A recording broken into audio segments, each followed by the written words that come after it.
How to replace a 2012 Kia Sportage 3-button keyless entry remote battery. Presented by SgtLocksmith. For this task you will need the following: 1 flat tip screwdriver and 1 CR2032 battery.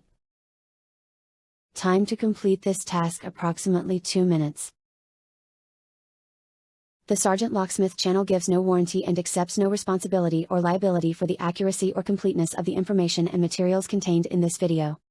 Under no circumstances will SgtLocksmith nor Specialist C. Brown be held responsible or liable in any way for any claims, damages, losses, expenses, costs or liabilities whatsoever, including, without limitation, any direct or indirect damages for loss of profits, business interruption or loss of resulting or arising directly or indirectly from your use of inability to use this video or any videos linked to it, or from reliance on the information provided in this video. And now here's SgtLocksmith. Hey, it's SgtLocksmith here. Alright, we've got our Kia 3-button remote. You'll see the 2 on the front and the button on the back. Now with this one here, this is going to be a simple battery change. If your keys are on the key ring, go ahead and leave them on. They're not going to be in the way. Look at the top of the remote, you'll see that little indentation.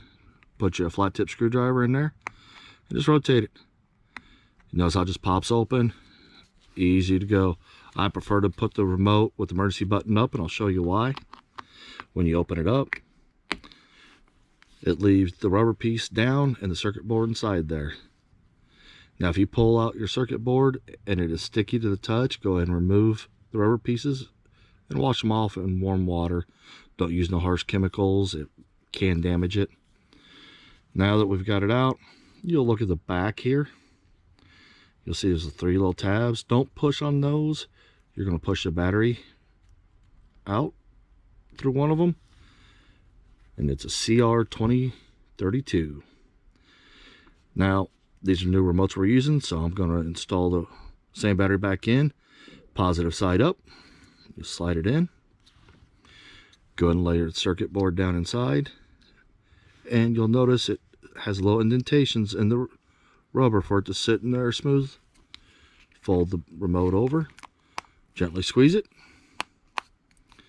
and it should snap back together.